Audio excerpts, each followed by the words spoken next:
Welcome to Tribecast, a podcast by the tribe for the tribe by Next Wave Media. Hello and welcome to yet another episode of Tribecast, a podcast by the tribe for the tribe. Today we have a very interesting episode with a really interesting guest. Please welcome Matt from IONO Music. Hello. A little bit of applause, as always. Thank you guys for being here, for getting the invitation. Really happy about it.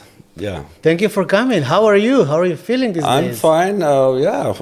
Israel is amazing as always. For me, it's kind of healing because in Europe the parties are not so good anymore. And when I see how's the vibe here, and yeah, it's like I learned from the beginning and how it was, you know. So it feels for me like, yeah, it's the right place to stay, you know. It brings you a little bit to the good old days. Yeah, Vibe-wise. definitely.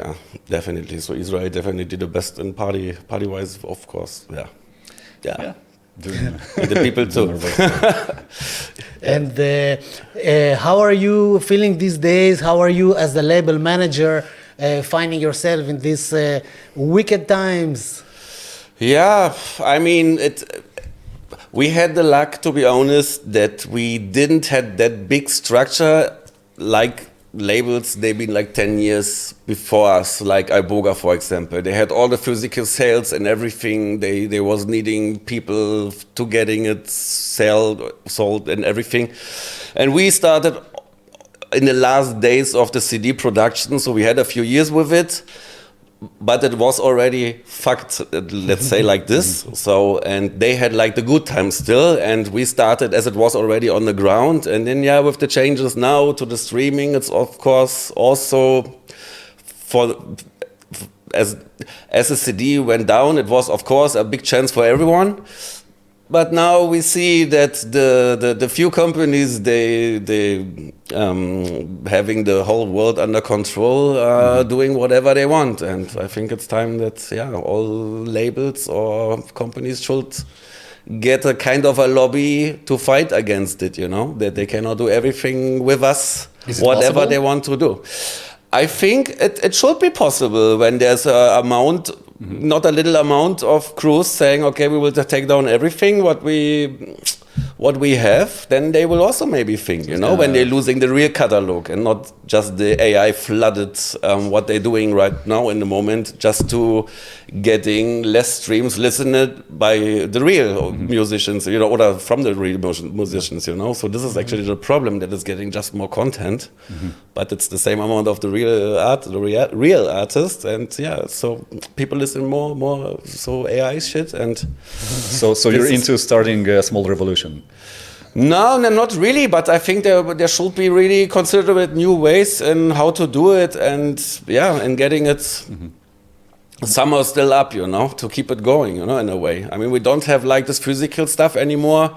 It's really sad, I think also. I mean, the digital world always has something you can reach in the fastest way. A lot of people, but no one really remembers on that, you know? So if you had something physical in your hand, it's something more worth it, and you know, it's the change of the days and everything, and we all need to work on it. So, but let's see where it goes in the next years. I mean, not everything can be AI, I think. So, but would you consider signing in an AI artist or? Definitely no. There's certain reasons. First of all, that big publishing companies saying, for example, that they not agree to more than 20% content inside of a track with AI. And if it's not, then it's getting banned, or Bandcamp also now followed. Yeah. So nice. Big publishers like the GEMA and stuff in Germany, or I guess like worldwide, all these organizations, they decided to, this is AI, this is a real artist, and real artists, of course, can use the AI, but just to 20%. Why do you think it's important? No. I think it can make the production more easy, and it also can give ideas. But it's insane how fast everything changed. From month to month, actually. So how do you find yourself like? No, you know what? How do you see if the music is made with AI or like original music? How can you tell? Yeah, how can you tell? Yeah, first of all, I believe in the artists with I work for a long time. I know that they know the job and not playing games somehow, you know. I mean, there can be AI music, you know, if the kick and bass is added afterwards, then it's sometimes maybe not easy to hear, you know. But so far, I think the quality is still not on that level where we are. I mean, Psytrance always is like Hollywood, you know. It has to be the best, otherwise you don't need to do it in a way. And I think that's the point. Yeah. Don't you just miss those days when it was all raw and not as Hollywood as you mentioned it?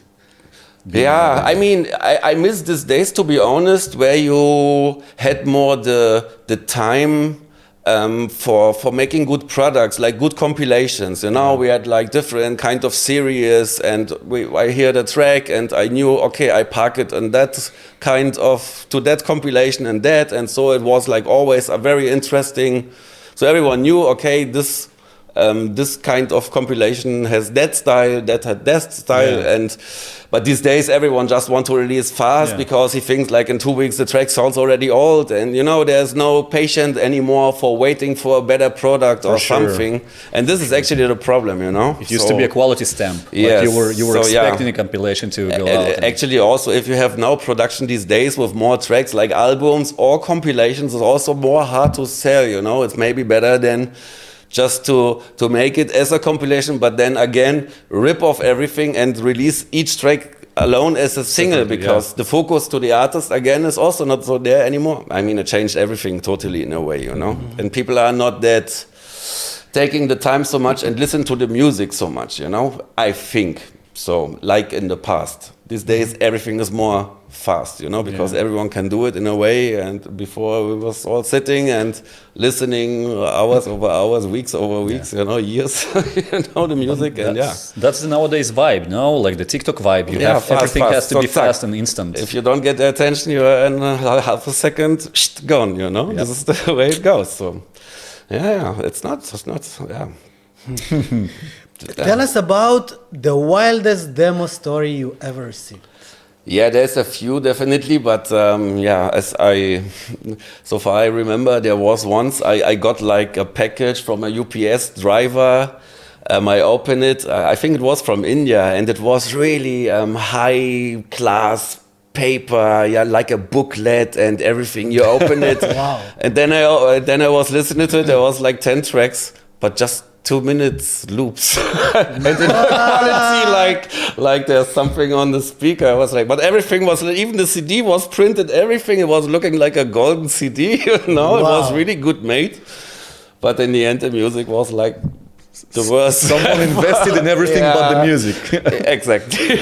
So how do you perceive that? I mean, if considering like the release as an overall package that includes the music, the artist, you know, the graphic part of it.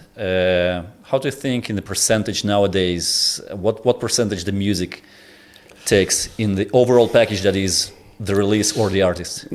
Yeah. You get what I'm asking? Like, on a release level, I think the music is very important. Of course, the artists always want to have the art and this, and of course, I'm the same.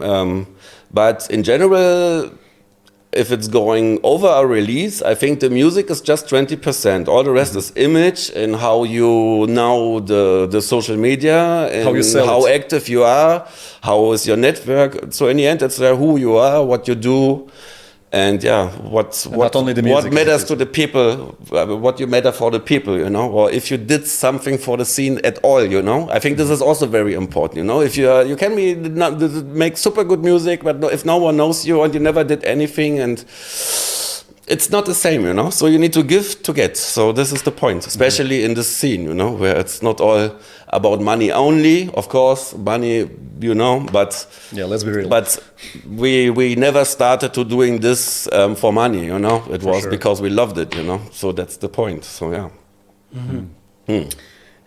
what is the one rule that you have in your label that gets the music rejected instantly? Besides being AI. Yeah, honestly, it's disrespect. Or when I hear that someone is just using, or there's a ghost producer behind or something, and someone is not really honest. You know, I mean, if I would know, and you know, it's someone who did already his work and is so much on tour, and having someone, then it's something else. But yeah, I just lost the point a little bit with that question, to be honest. Any rule that can get someone rejected. Rejected. And rejected also, it's like, yeah, if there's disrespect to my person or to IONO in general, or if there's balagan inside of the team because of someone who thinks he's better, or the ego is more up, or whatever, then it's not part of the team. So everyone has to integrate themselves into the team, otherwise it does not make sense. Of course, everyone is a single fighter, but if we are not together as a big unit, then it does not make a sense at all, you know. So, but yeah, it's the biggest point is respect, and if the respect is not there, you don't need to work with these people. And even, you know, the track can be so good. If there's something happen with I never will play that music again, you know, even if it's good, you know, because for me then the music is not beautiful anymore when I know how was the human behind, you know. So yeah, that's and kinda puts a spot on it. Yeah, I was always interested to hear how do you choose the music that you get, because you probably get a lot of requests. You have a lot of music coming in. It's the hell. How can you listen to all of this? I cannot listen to all of this, and sometimes I really have a bad feeling. Then people send you over WeTransfer, and after 3 days it's expired and all this, and then I tell them to send again, and then I'm on tour and I cannot listen again, and you know, and in the end, that's not nice and not professional sometimes from my side, but with the lack of time, and we also have the releases from all guys to do, you know. So there's just a few slots. I mean, there's so much music going on and so many people doing good music, but to start all the time from scratch with an artist makes almost no sense anymore, you know, if you don't really getting the artist straight to you, or you know, the way to get something out of it, it's my opinion now for my level too hard. So we did that a lot in the past, and we're still opening for some slots here and there, but I really need to rethink about it, because in the end it's all for granted only, but not really what helps out the company at all. So that's the point. So, and in the end, you need to work better on your artists you have, and make them a little bit more up, or push them more. So let's say I'm a new, fresh, aspiring artist, and I'm very much into, you know, the repertoire of IONO music, and I really want to get in and get into the inner circle. What should I do? Of course, if someone is always on it and sent in a certain time again and again something. And of course, it's not that I don't listen to the music, you know. So it's not the point. But I listen to the music, and when someone is good, I also hear, like, even if they got rejected, I know the names already, because a few guys always coming up again and again, and then you hear also there's a progress, and then you tell them, and then they're happy, and then still so no, but yeah, so you need to give them at least a good vibe and a good feeling. I mean, we also started to make music about that, but I'm just full in a way. There's other labels too, so you know, or as I started, no one wanted me as well, so that's why I actually started IONO. So because was my next question, by you know, so as I did Coax Chaos with my friend, so I sent it to Medium Records, and Bim told me, "What the fuck is this bullshit?" So it was like, okay, fuck man, we worked now 1 year on it, and we just want to release it, you know. So in the end, but.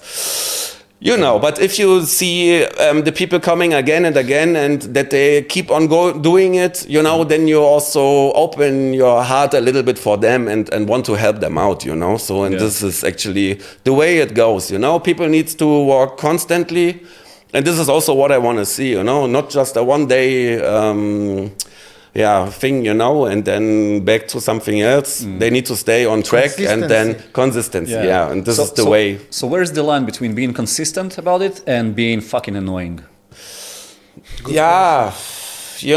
People. First of all, people with no patience when you get demos.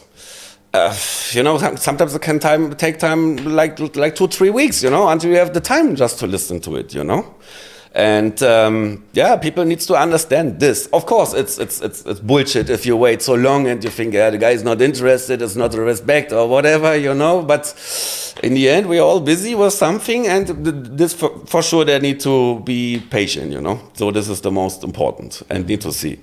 And maybe can ask. But the best is always if they having friends, they are producers, they are already with 1 feet or somehow with an arm in the group, So then I always have a different, if someone is coming from my team and saying, you need to listen to this guy, it's a good friend and it's a good guy. So connections are important. Yes. Of course. Are important. But also it's not closed for the others. So it's open still, but need to. So it's still about the music eventually. It's still about the music, of course. We are a label, and even bigger labels also will give a good opportunity to small guys for getting listened, So okay.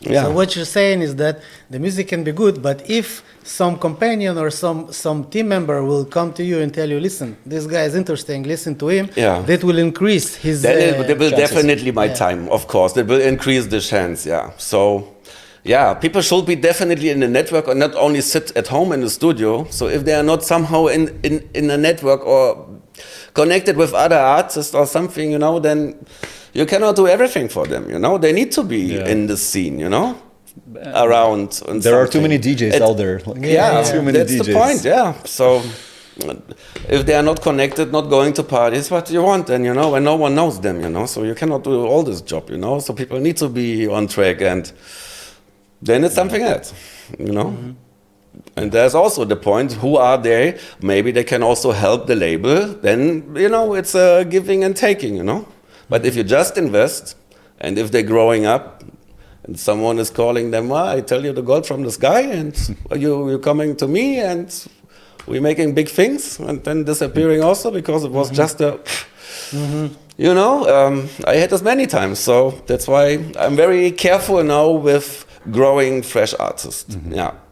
Tell us a little bit about how IONO started, besides you being rejected by other labels and you decided, I'm going to start my own thing. Yeah. How did you come up with that idea? Like, okay, I'm going to start a label. I mean, I came up as I don't want it to disappear, that the album will disappear, the first one I did, and then I was thinking that's it, and then a friend came and said, man, I changing now to this progressive house, and let's do a compilation. So like a year after the first, and then we started, and somehow, it continued, Then the first album came, it was Klopfgeister, and back in the days, almost 20 years ago. I mean, IONO started at 2005. It's quite crazy in it's terms. Crazy at times, yes.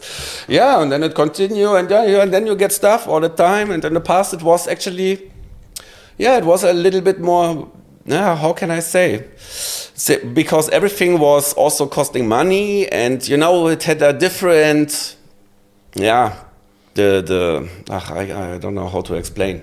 The worst of the whole package, was more. Even the track was more, because there was not so many tracks and nothing. So everything you got was like, wow, it's amazing. Because there was not everyone producer, these days. So it had a bit more. Everything had a different impact than these days, This is what I wanted to say, actually. So it was all fresh and unique. Fresh and unique, especially progressive, in 2005. Yes. Yes. Size. And it also You remember the golden age Yeah. of the progressive trance? Of course, man. I was crying on the dance floor the whole night. I missed Every night, this. I every missed Friday this night. vibe. Yeah. Thursday and Friday. I was last weekend here at Ioni's Moon Tribe, and I must say I didn't had a progressive day like this lately in Europe. And in Europe, everyone is just blasting, and even in the daytime they're blasting. There's no one on the dance floor, and you're asking yourself why they don't get it. That it's maybe just too much, I don't know, why the curation is like this, sometimes. But it got so hard so fast, and I don't know, they feel all like a little bit in the TikTok, Instagram, everything needs to be Instant. short edit and this and this, but in the end it's all about a good vibe, and I hope it's coming back, and I feel like it's coming back in a way, The journey in the music, you mean? The journey in the music, yeah, the deepness, The deepness. Yep. Yeah, this is what I miss as well. So yeah, so sometimes I'm at festivals, I'm waiting until I play, and I feel like bored because I feel like I hear for hours the same loop and the same loop again and again, It's with so just funny FM that stuff. every interview we hear this. Every interview that we do here, almost all of them, there's the artists are talking about this, that the music is more of the same. Yes. More of the same. Yeah. It's really, I don't know if to say sad for me is the right word, but I've been in so many dance floors that I felt this, that, man, I'm just standing and doing like this, like nothing is happening, Stuck in a loop. Nothing is happening. Nothing is happening, exactly. like, smoke a joint, Yeah.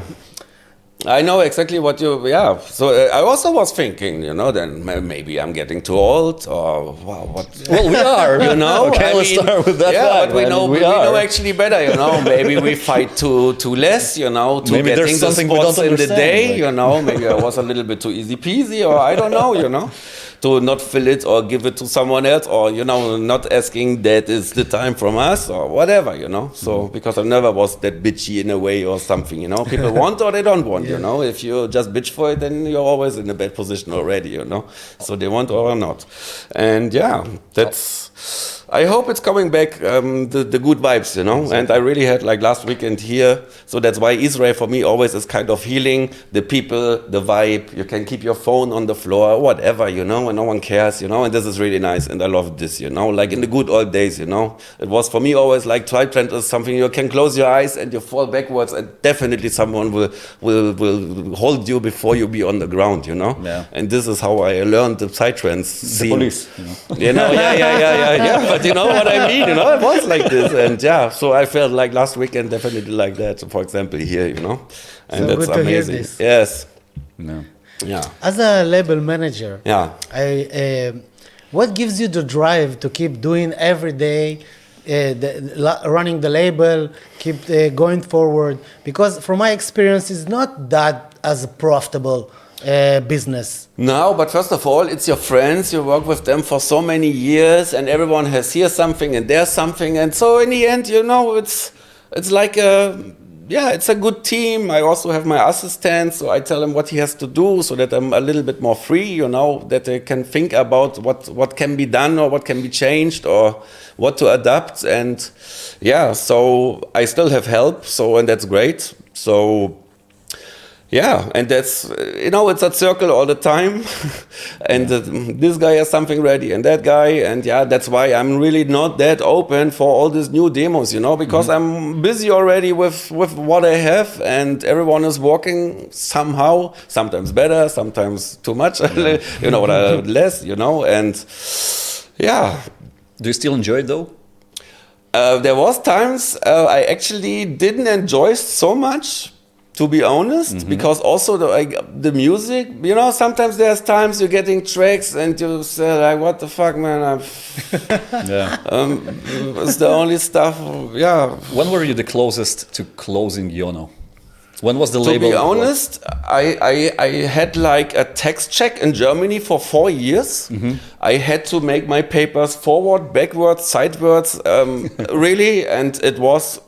And the companies was just on the side because they said, they don't understand the books, because my tax company I paid a lot of money for made it wrong. And they said they don't understand. No. Okay, now we start on the full amount and now you can work you down yourself. No. So I was like 4 years blocked of fixing this. In the end, there was no mistakes, but 4 years of work. Wow. You know, I almost said, I've closed down all this shit, leave the country and let me alone. So it's not possible to make a business here, you know, especially when you be a one-man company in that kind, you know. It's actually nothing, you know. And yeah, I don't know why I got treated like that, but I was kind of a school company for the new tax appliance, you know, that they you know, so like everyone could, okay, let's see what we need to check in this guy. And yeah, it was 4 years, and it was actually the hell on earth for me. And it was actually, I almost was short before closing down, yeah.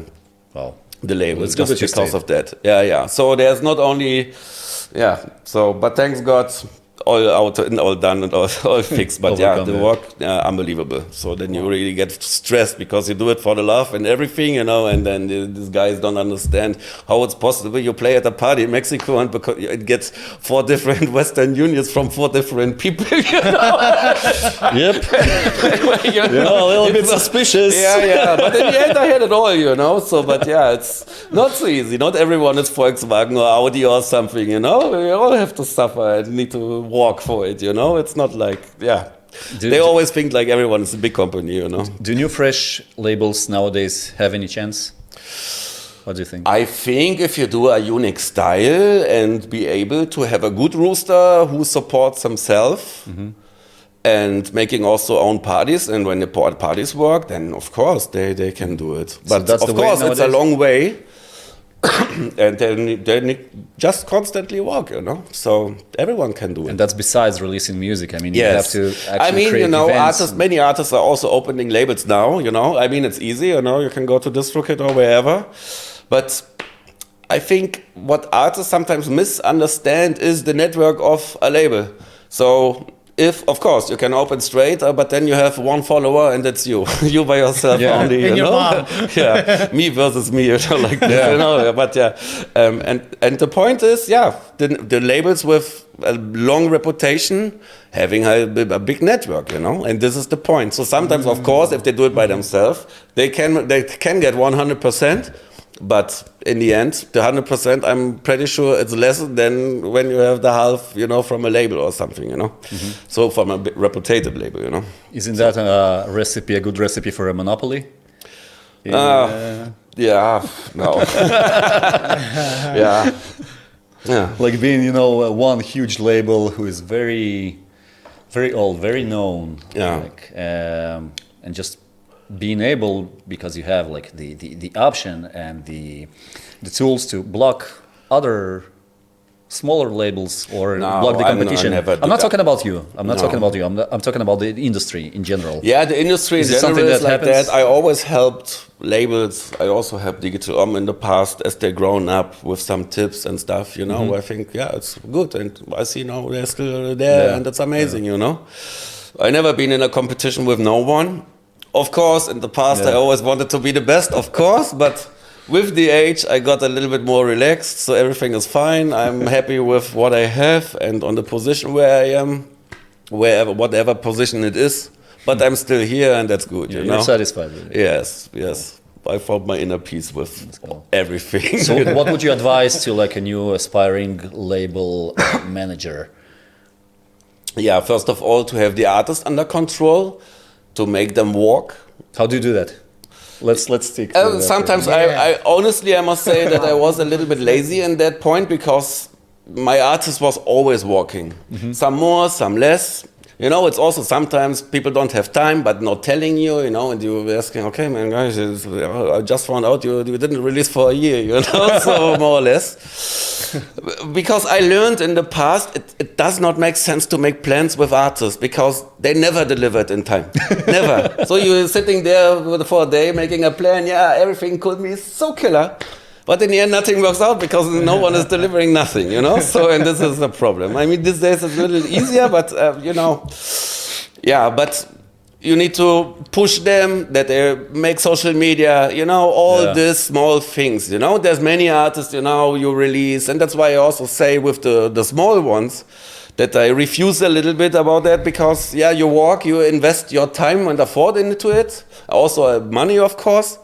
And then they posting one time a story and that's it. And it's not the way it goes, you know? So And then you don't need to do this release, because Not a good then you investment. only have your network and not even the little network from the artist, Yeah. Then that makes no sense, You need to push, and if people don't push, they Waste may be of in the time wrong for spot. everybody. Yeah. A bad investment. Then it's a bad investment. Yeah, exactly. Yeah. I've seen that lately a lot of big artists are opening their own labels Yes. and leaving their The dream. mother label. Yeah. Can you tell us why? That's a good question. I think, the question for me is also why they, first of all, I mean, let's say there's like artists when they be 10 years, 20 years with a label, then it's one thing. I think they had a journey together. And yeah, It's an emotional where connection. ends the loyalty and where starts that you need to take care of your existence. I think if you play 3 times the weekend internationally and make a good money, you can also keep the guy who built you up alive, in a way. So, but if you really suffer, I don't know. So for me, it's all about loyalty as well. So everyone can do whatever they want, but if it's better than for them, I don't know. So then they don't have a support, they need to do everything by themselves, and we getting also different industry insights, having another chance also to pitch releases everywhere, I mean, not normal or little labels know about all this stuff, what needs to get done on top of just releasing, that the release is also placed in the right banners and in the shops and stuff, So, or in the release radar and Spotify, all this, it's little things, but need to get done. A lot of little things to do. A lot of little things they need to get done. Yeah, exactly. Yeah, otherwise it's not working, if you don't push. It makes no sense, Then you also can just send the music to your friends and that's it, I mean, that makes no sense. Some artists are this way nowadays, It's easier than ever. Yeah, of course. It's social easy. media and everything. But they need to understand that they have not another network then anymore. Yeah. They just have themselves and that's it. And need to start from scratch with the label. So if they're getting another artist, then also get, again, more overview from the people because, it's a new institution. But if you're just doing it for yourself, your name must be really, really good and really fat. Otherwise, makes no sense at all, in my opinion, because also, I mean, just so kids and all this, they want like 150 euro or something per track or release, I don't know, but for small artists, it's almost impossible to get this money in back, Yeah. So it might kind of feel like betrayal, Yeah. I mean, some companies are happy about all the situation, I'm sure, but so. Did you ever felt like a little bit betrayed by, I'm not asking you to say any names, but by any artist that you felt like I've invested in that relationship with that artist for so long and now like I feel... Definitely. How do you deal with that? I started the label with the intention to have a second family. And the sad is there's always coming people and telling the guys the goal from the sky, what they can do and sometimes artists are also not so stable, and listening to everything and it's all about loyalty. Everyone, of course, I realized for myself because I got so many times disappointed that I realized for myself, this is the normal human nature that you build someone up and then people always watch for something else. It's sad, but maybe it's the normal nature way. But it's sad, but it's more sad to see when nothing really worked out for the guys and they're not really there anymore or something, So that's actually the sad thing. And that it's not in the family anymore, Yeah. So this is actually, in friendship, So this is the point. It's a breakup and a heartbreak, It's a heartbreak, definitely, especially when you grow people from nothing, even you give them food because they didn't have any. And, it's a slap in the face, but for myself, for my healing, I was like, okay, Well, artists it's the human nature. Artists are divas in many cases. So it's also a problem, and it's also a problem if artists getting too much divas and stuff, I mean, Yeah, I was once reading a book from Nick Hornby. It's called "Kill Your Friends." It's also about an A&R in a record industry. And Kill Your Friends? Kill Your Friends is called, yeah. And it's like from A&R when he has an act and it's really running well, and when it's not running well, that he was just at home and in the darkness, and the really bad experiences with that, and so and so they say. You have to swim through a pool full of sperm. If you reach the other side, then you can make it in a way, But it's really like loyalty, I think, and that's all about. So, and everyone can do whatever they want, But if they're not loyal, then is it more important than the content itself? No. If the content makes no sense, if there's nothing happening for me, then. Fuck loyalty. Yeah, and that's what I also wanted to say. Sometimes you have like a few weeks and you just get tracks and you don't really feel it, but then you get one track and then everything is back. So it can be like, and then wow, what is this? And then everything is back. So like all the motivation. Family. Yeah. It's like this. The meaning of life is back. Yeah, exactly. Have you ever signed a track that you don't like, but after that you really liked it? Like you hated it? No, I hated actually never, but there was definitely tracks I didn't like so much, but everyone was telling me from my guys, man, you need to release that, and it's that guy, and we need to help out, and it's good, and so I did, of course, but actually in the end it was also good. Sometimes you don't hear it so much when you be in your office, when you be then on the dance floor, and sometimes the tracks sound totally different, way more fat and way more massive. I definitely had this already. Yes. And sometimes you're also giving goodies, because you're told to someone, you want to release, I know you always want it, and okay, you're on the point, and one we can do, something like this, and then okay. You're so generous, man. What to do? You have a big heart. I wish all labels would be in the same. I mean, I want to watch in the mirror, that's the point. So for me, it's not all about money, even if it's sometimes stupid, maybe, I also been a little naive, to be honest. I just came out. But it's all about that. Cool. What is the most expensive mistake you did in your label?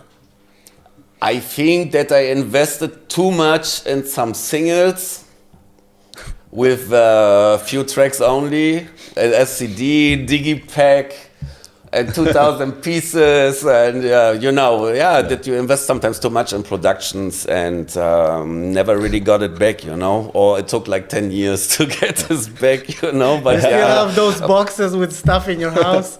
I mean, it's getting less and less, but I have a following question. Yeah. What would you consider to be your biggest mistake in your career besides choosing progressive trance or psytrance over techno and house? That's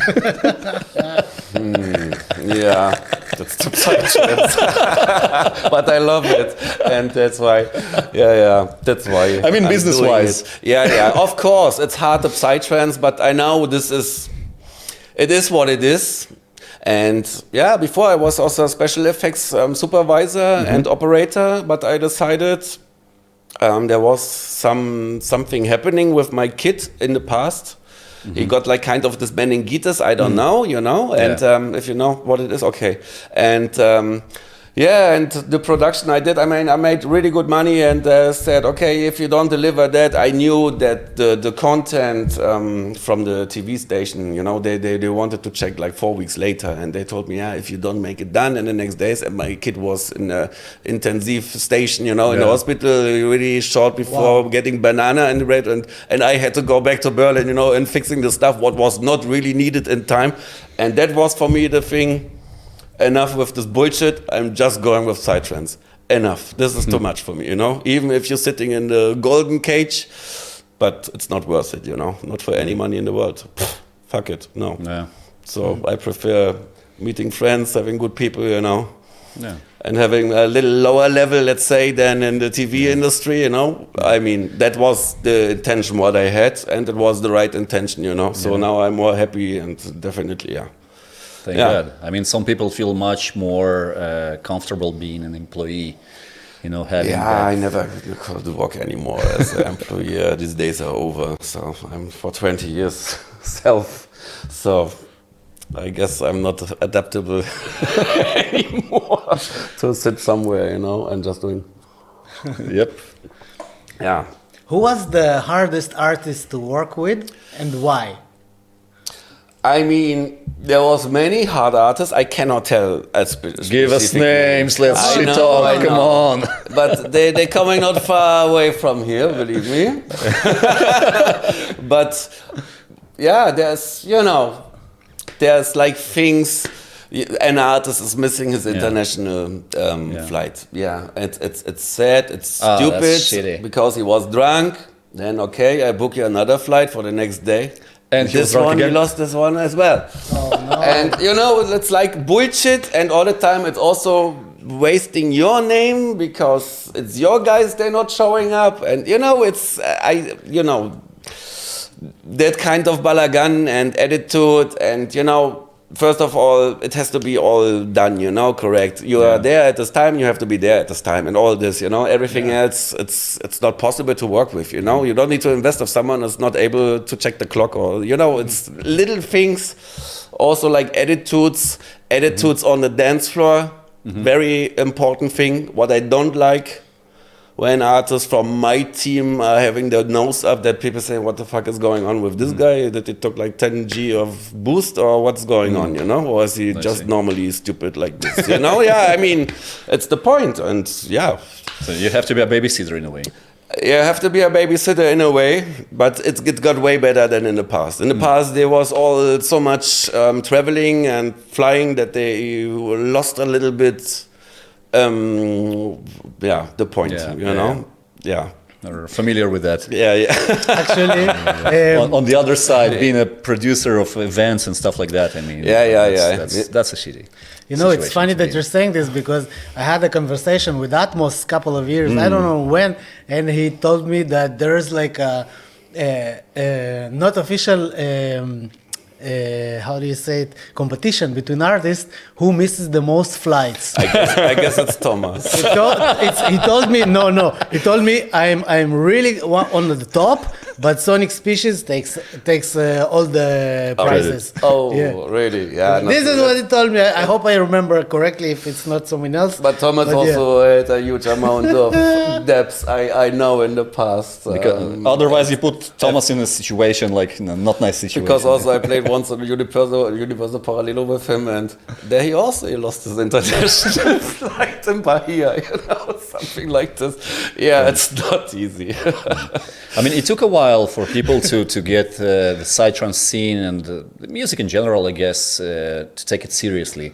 Yeah. Because, it starts from a fun part. You go to a party, you're having fun, you're all hypnotized with all that magic, and then you decide, okay, I'm gonna be an artist, but you don't realize that there's like a straight up like business and serious relationships built. Yeah, and it's a long way, people need to deliver the quality, not too fast, too many tracks, it needs to be in a good timing, it needs to have a good package, it needs to be interesting, so not just bam, bam, bam, all 2 weeks or every week, it doesn't make sense, and people are overdosed. The more you invest in it, the more you respect it. Then you need to see also that it's getting in radio shows and all this, If you don't get the support by the scene, so you need to work on that, especially when you start, I had the same with Mindbenders 10 years ago. I mean, it's still a fresh project, but... it's not these days, not so fresh anymore, but we also started from scratch, and with the time you have more tracks, people get, this is the style, and you just need to keep going the quality and constant work, so this is the way it goes, so everyone can do it, so Let's talk about royalties and splits. What the artists misunderstand the most in this concept and topic? Yeah, that there's also expenses inside of the label, like for doing texts, for graphics, for videos. Sometimes they're not really getting it.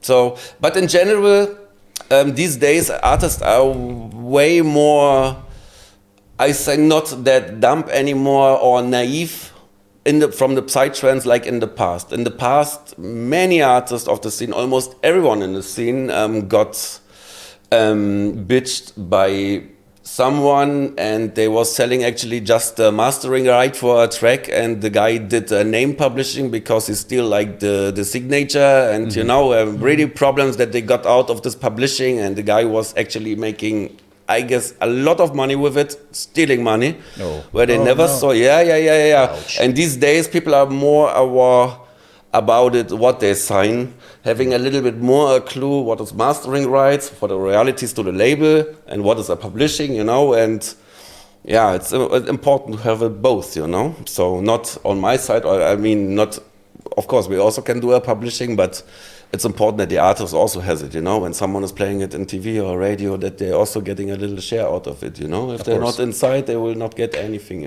So read the contracts. Read the small- contracts. read the small, contracts. letters. This is the most important, and And have a lawyer.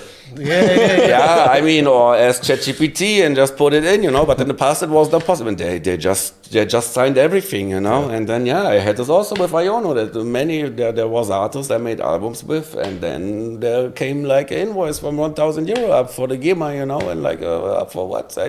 I don't know from where it's coming. So what the fuck you signed? Where?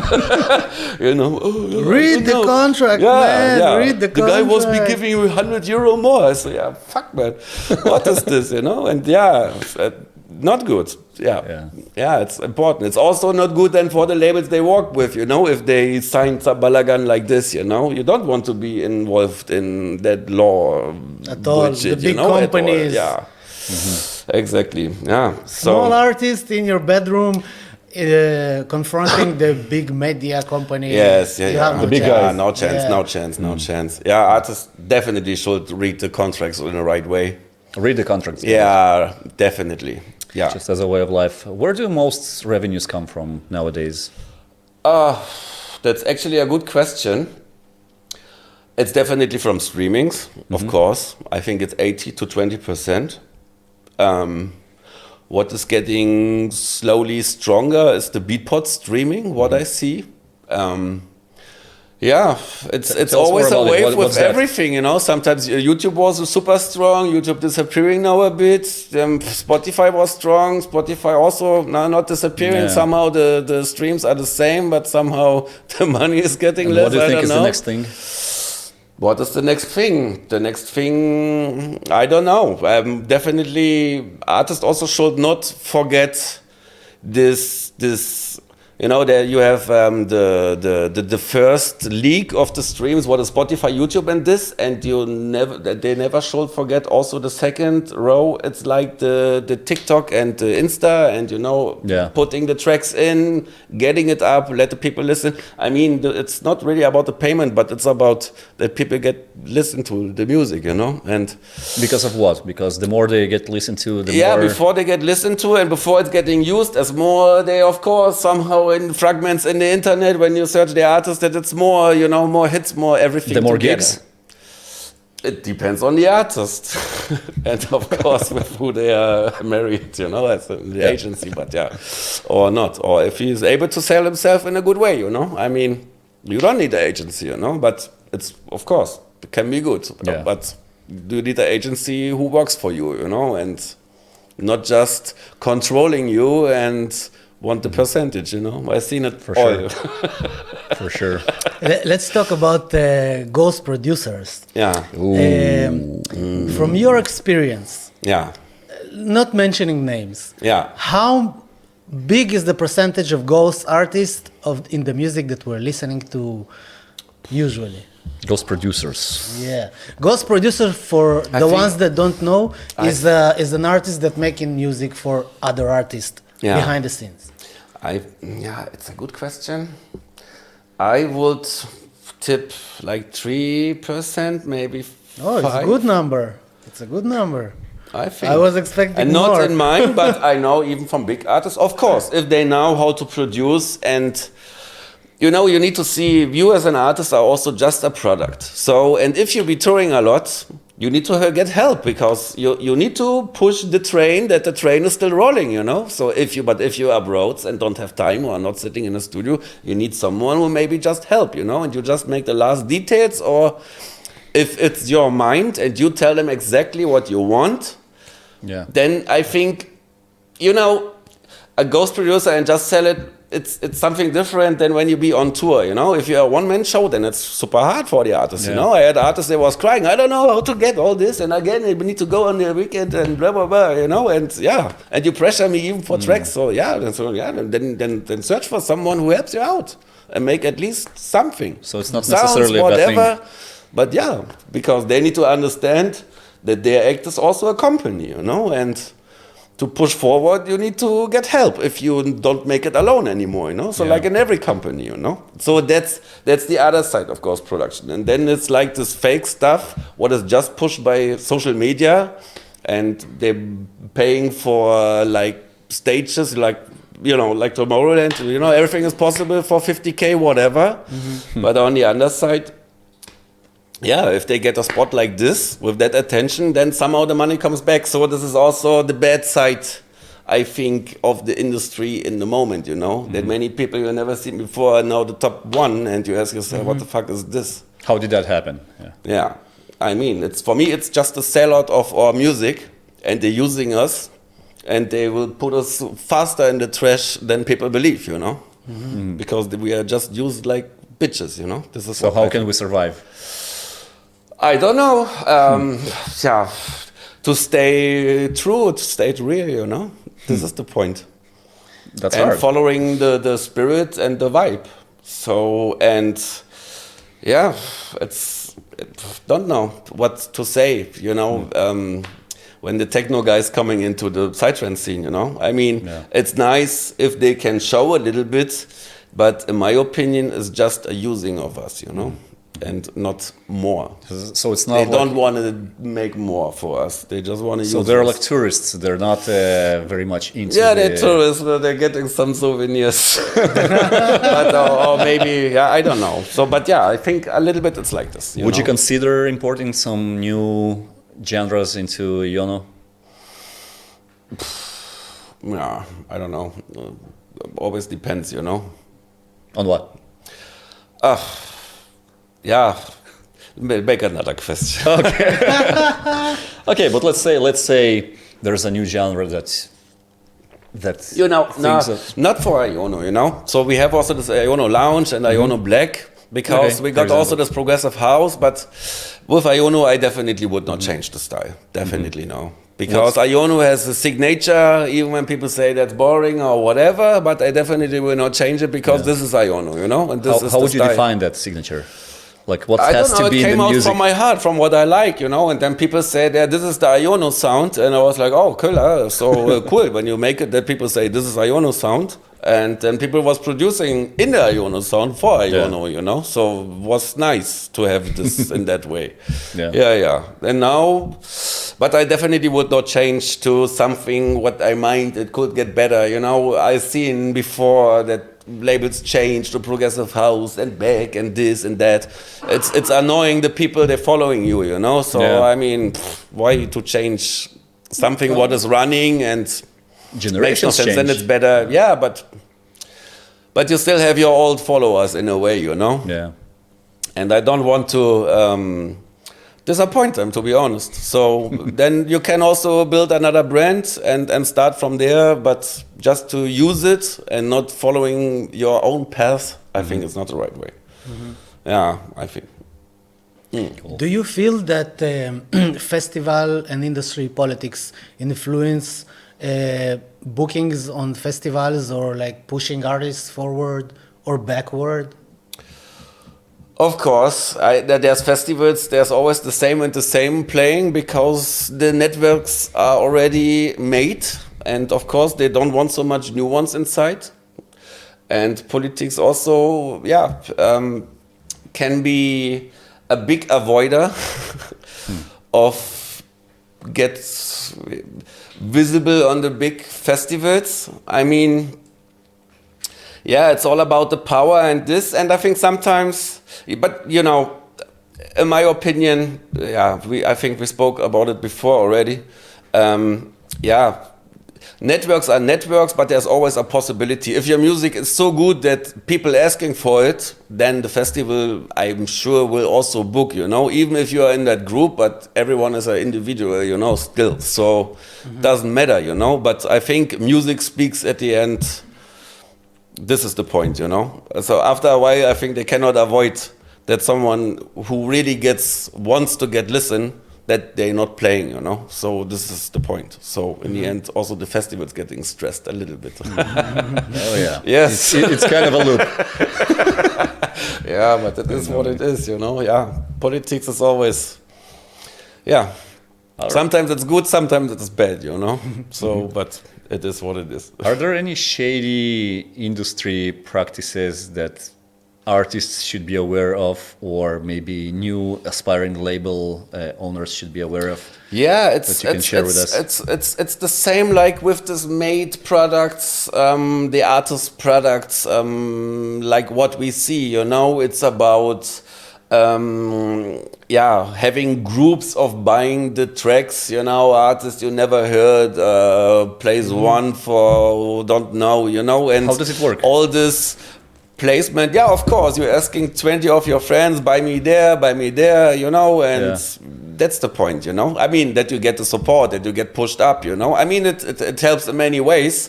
First of all, you get visible, the investors not so much, and also all this fake stuff with the playlists, you know. So who has the most streams and all this, you know, you cannot... Yeah, nothing is true these days, what you see, you know, and this is the point. What do you mean the fake stuff with the playlists? Yeah, there's playlists you can pay for. Of course, you can, how to say, you can get blacklisted by Spotify and something. And I had this also with IONO a few times, that artist was trying to push and whoop, just got straight rejected. Really? So yeah. So I just found out, oh, my playlist, why is this hidden? So I asked, I tried some playlist push. Yeah, and in the end, it's you know, it's for the paid exposure, and you don't know actually what is really true, you know? So what is really organic and what is, actually with advert, but you don't see that it was an advert or something, you know? And you just ask yourself how it's possible so many likes or something, you know? Yeah. It kind of defines our reality nowadays. Or that people have like 20 Facebook accounts, and when there's a competition, you know, and who is playing, and then they're writing with all the accounts their own name and stuff. I heard really, really crazy stories. Yeah, but... it is what it is, you know. So there's good players and bad players. All this, I can just mention that no one should make this pushings, because really the release could taken down. Yeah.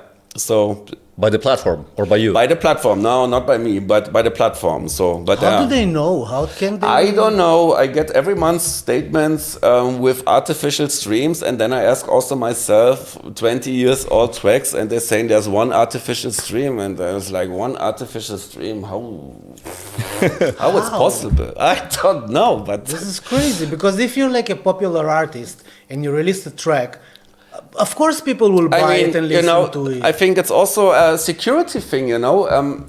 To be honest, if you don't like an artist and he's releasing something, then, I mean, I don't know if you're getting also so many adverts, you know, with playlists, plugins and all this, then you can pay 20 euros from that art and put the track from that artist you don't like, and be sure in 3 days after it will be taken down. And the artist can say whatever he wants. So we are all we are not safe in a way. They can do with us whatever they want, and this is actually a problem, because we are not safe. And the artists, I had also other artists, and they said also, I did nothing with this release, and it got blacklisted on Spotify, for example. And then I asked also yourself, how it's possible? Maybe someone just put it in a blacklist, in a playlist, what was blacklisted, maybe, and you don't have it under control, and it's actually also not fair, that way. Yeah, you cannot control this. We cannot control this, but that's also because of this two-class society inside of the streaming, between the mainstream and the underground, First of all, mainstream anyway is owner of all this. They're like minimum the half, and also they're getting different royalty rates, than we get. And this is actually a totally unfair system at all, And be sure that they can push because they own the platform, Yeah. This is how it works these the days. family you mentioned earlier. The family needs to support itself, otherwise they're stuck, because the big players, they can do whatever they want. If you're owner of that, of course, you can put the algorithm on. And is it still worth it, dealing with all that? If it's worth it or not, it's my job for now. And I'm still loving it, and I will try to keep it going as long as it's possible. So, because there's always new music, always new faces, being around in the world. It's actually the best, you can do. For me, it's the best job I can do. And if it wasn't IONO, or if it wasn't label and music, what would you do? I would work for sure still in the film business. Yes. Yeah. Yeah, in a supervisor for visual effects. Yeah. Nice. Yeah. All those green screens. Oh, that's green screens, and now it's much easier these days. What we built in the past, now you just ask, then you have it in 5 minutes. We was calculating in the palm 2 weeks of your hand, work, like. Yeah, it's crazy. It's really. Besides being a label manager, you're also an artist. You're playing music, you DJ. How do you mix those two worlds? Yeah, it's sometimes not so easy. But I have an assistant, and he's the manager of himself. Yeah, I'm the manager also of myself. I don't need to wait so much. And so I love what I do, and I can do it from everywhere. It's different than in the past. Where you had to be based. Now you are like kind of a digital nomad. Yeah. I mean, all the streaming and stuff also has something good. But it's anyway sad that there's no physical stuff anymore, And I don't believe so much in this vinyl stuff, in just printing 100 pieces or something. Even if it's something nice to hold in the hand, but I think it's more... In Germany, we call it Liebhaberei, It's just a lovely thing, but not more, I think. For the artists, it's an artifact. It's a status symbol. Collectible items. Collectible item, Yes. I have a friend... Wow, man, he's collecting everything. He collecting everything, every single CD, every single vinyl, he has it. Like he can pay whatever sum you want. Like I pay for stuff that I like. Every month he has like this budget. He invests only in this. Our lovely Armenian guy. Yeah. Shout out of course, Albert. Yeah, love this guy. And tell us some funny story you had as an artist or a DJ on the stage. DJ on the stage, I was playing once in Morocco in the desert. In the daytime, it was so hot that the vinyl was even going like this, And in the night, it was so cold, it was like -degrees, I was like, what the fuck? Yeah, no, but, there's so many stories, and but the best is actually that I have so many friends, from all over the world. And to turning my rounds every year, and this is actually the most amazing thing, So, but there was funny moments, and there was also bad moments, and everything. Sure. It's like the normal life, It's a wave, and not everything can be always perfect, So everyone has a shitty spot also as well, It's just what it is, But I never complain, and it's all fine, So how do you combine it with the family life? My wife works in Lufthansa, and so we both traveling, and then also she also is able to request then when I'm there, then we meet up. I'm in Tokyo, then Mexico, and there, so it's perfect. So it's good. Yeah, and the kid is already 27, so it's everything well done, so all good. He's also into music? No, he's not into music. He wants to get a pilot, so he's almost done with the theory already, and Nice. Smart guy. Yeah, smart guy. He's getting high in a different way. Yeah, high in a different level, definitely. Of course. Maybe that's even better, kids. Just something to consider. Yes, yeah, of course. Yeah, it's his love, and yeah. Cool. If you could change one thing in our culture, something that you think needs to be better, what will it be? Pooh, that's a good question. Yeah, I think is the closed doors sometimes between the agencies, but sometimes the attitude of the festivals also, and yeah, and sometimes even the lack of consciousness, to be honest. Everyone is speaking about consciousness and everything, but sometimes I think it's really missing. And I told this also to one of the big festivals, that's why they don't book me anymore. Because they were so rude to the artists and everything. I said, you're definitely not what you're trying to be. They don't and practice what they hate preach. Me for that, you know. Well, I can tell you later who it was, but yeah. It's and yeah, sometimes I should be just quiet, but I cannot. I'm an honest person, you know, and I say when I see something what is not going in that way, how it should be. I mean, I'm not a complainer or something, but you know, just that they get better. Or being honest is bad for business. Being honest is not for business, and I have to eat it, you know. But I can watch in the mirror. For me, this is the most important point. Yeah. So, and I'm still on the road. That's that's the good. For sure. Well, we're getting close to the end of the episode. It was a good one, actually. Yeah, it was a really interesting episode. Before we finish, IONO is all 20 plus years yes. already. So you 21. always, it's a lot of years to be running a label. Yeah. What should we expect in the next years from you guys?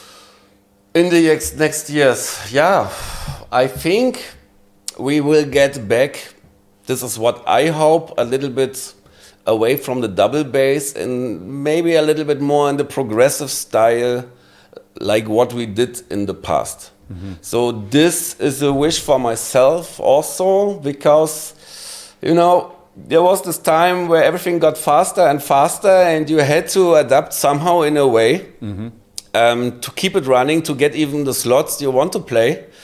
And with the progressive music, it was not that, you know, was not that famous and was a problematic. And I really hope to get back to that point. Yeah, so in the music. So for me, yeah. Back to the roots. Back to the roots, yeah. Yeah. I think the public actually aims there. I mean, if we can see that in other subgenres, for example, we do see that there's a crave of young generations towards the old school Goa, for example. Yeah, it's coming back all of a sudden. Yeah, especially we're in Israel, 2026. yeah, especially in Israel, yeah. But not only. Actually, we have the ZNA. You know, true. New festivals are popping up. You have Sorrow Spirit, and there's another one, I forgot his name. Some Goa trance. Anyway, never mind.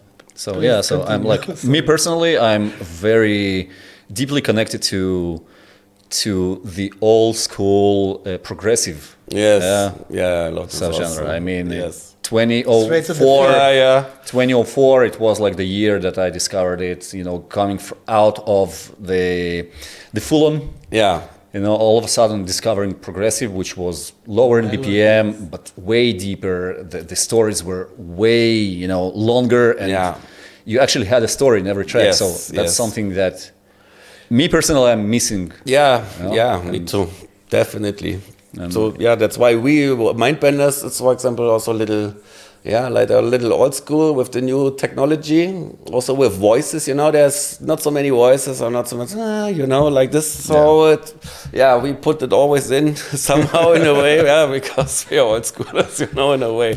Yeah. If it works, it works, man. If it works, it works. Yeah, and you know, we need to bring back the love, you know, to the dance floor. You know, not just this pressure. You know, so all the rest can make pressure. You know, but some love and some melodies and also some breaks. You know, it does not be all the time, you know. You need to let them learn again that there's also breaks, you know. Exactly. So, to feel the moment, you know, to come a little down, you know, and then, you know. I mean, give the DJ a 2-hour set, a 3-hour set that he can actually build a journey. Yeah, you know, that's not true. only one hour in which he has to, you know, compress all of his biggest hits. Yeah, that's true. Yeah, 1 hour is always tough, I think. Yeah. Well, Any last words? My last words, really thanks for the invitation to be here. thank you, man. Great. Thank you for coming. It was a really interesting interview. I know you anyway from 10 years ago or longer. And we worked also already together. So, it's fine. Let's hope to cross our paths more and more. It will definitely. No worries. Thank you very much for coming. Yeah. Thank you, Gurik, and for thank you being all here for with the us love also. here. for Thank you being so here. much. And Thank thank you everyone. guys for coming and listening to us. We really love you. And thank you so much for the support. We cannot even tell you how inspiring it for us, how it's powerful for us to keep doing what we're doing. So follow us on social media, share, Keep it up. comment, tell us what you think. It's really important for us to get a feedback from you. And see you on the next episode. Oh, yeah. Peace. Tribecast, a podcast by the tribe for the tribe by Next Wave Media.